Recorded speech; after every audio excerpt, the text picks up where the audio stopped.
What's up YouTube? How goes it? In today's video, we are covering what I consider to be the kingpin of budget laptops. Which one is that, you may ask? The Acer Nitro 5 series. The reason I really like this laptop and find it interesting is because it is aggressively priced and offers a lot of value for what it's priced at. Now with that being said, we are going to do a unboxing and a quick first impressions of the Nitro 5 laptop so you guys get a glimpse of what it offers. Before I carry on with the rest of this video, I just want to give you guys a huge shout out and thank you from the bottom of my heart. Because of you guys, we now almost have 500 plus subscribers and over 65,000 views. It's a small milestone, but it means a lot to me. Thank you so much for your support. Also, if you haven't already, consider subscribing and I will do my best to make quality content for you guys. Now before I move on to the unboxing itself, I just want to quickly share the specifications of the configuration of the Nitro 5 series laptop I have over here.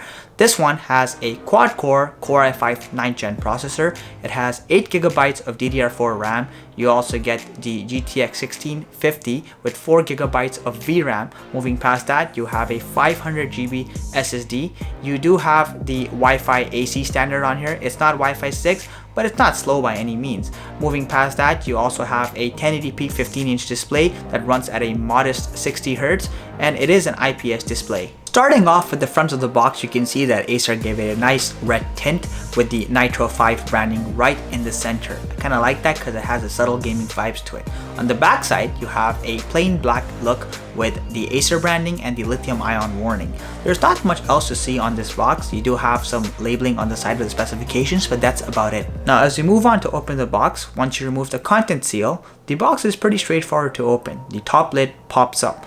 Once you open that lid, you can see that there are two major items. One of them appears to be a black box, and the other one is presumably the laptop itself. We'll start with the smaller of the two items, which is the black cardboard box. Now once you remove the cardboard box, you can probably take a guess this contains the charging brick and the wall outlet cable. But anyway, we'll proceed to open the black box first. So inside, it seems we have a couple of interesting things. First and foremost, we have what appears to be a SATA extension connector. This is probably if you want to connect a secondary SSD to it. Moving past that, you have a pretty standard looking wall outlet cable as we predicted. Nothing fancy to see here, it's just wrapped. And then moving past that, we have a pretty big charging brick that you'd expect included with a gaming laptop. This one appears to be 140 watts, so it is a modestly powerful charging brick. It's not the biggest you've seen on this channel, but you can definitely tell that this belongs to a gaming laptop for sure. Now proceeding on to the second item, which is presumably the laptop itself. Once you remove it out of the box and remove all the protective gear around it, it seems to be wrapped in a soft material sleeve. And we'll go ahead and remove the sleeve. So once you remove the sleeve, voila, it's exactly what we expected. It's essentially the Acer Nitro 5, and I have to say, it looks more or less like a gaming laptop should look. It has that bold look, so yeah. Now that we know what comes exactly inside the box, let's move on to design. So starting with the top of the laptop, it has a hard TPU body with the Acer branding in the dead center. You also have a little bit of texture going on the surface.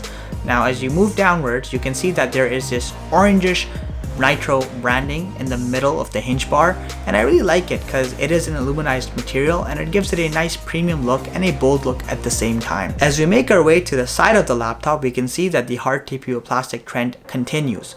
On one side, you have two USB 3.0 ports, a USB-C port, you also have an Ethernet jack and an HDMI cable. On the other side, you have the headphone jack, you also have a USB 2.0 port, and of course you have the DC jack slot. As we make our way to the rear side of the laptop, that is where all the cooling happens for this laptop. Now Acer has done something very interesting. They've made the entire rear side look like a giant air intake valve. This is not actually the case, it's mostly a design choice. Only the right half side contains the heatsink.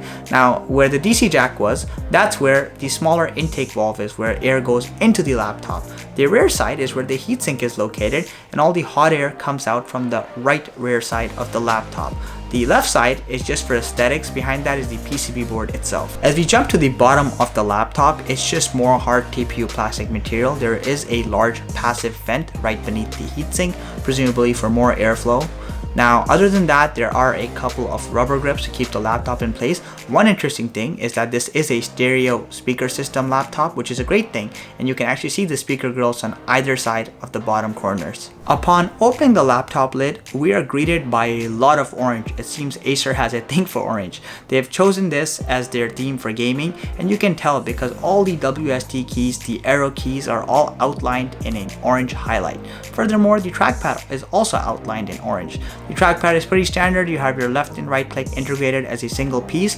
Moving on to the keyboard, I must say it's pretty impressive. It has deep travel, 1.5mm travel to be exact, and it feels pretty comfortable. You may have noticed that Acer has also opted to include 10 keys, which is great from a productivity point of view if you plan to use this laptop for gaming and also for Excel sheets, for example. There are no dedicated media keys. All the extra functions are integrated into the traditional function keys, and you can use the FN button to change those functions around. Aside from that, the power button is camouflaged as a regular looking keyboard key itself, which is fine, but you can tell that Acer kept this pretty straightforward, and that's okay considering this is a budget laptop. Speaking of keyboards, it's worth noting that the Acer Nitro 5 only comes with a single type of backlight, and that is also orange. Acer does not include an RGB keyboard with this particular configuration, although I will say this much, the backlighting is very bright and you should have no issues at all using this laptop in dark environments. Moving on to the display, you can see that there is a pretty thick chin beneath the display and you have the Acer branding there.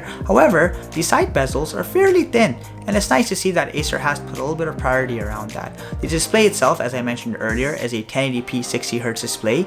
It has a peak brightness of 275 nits. That's not bad. Honestly speaking, it's a pretty bright display, and that IPS display gives it a nice, crisp look.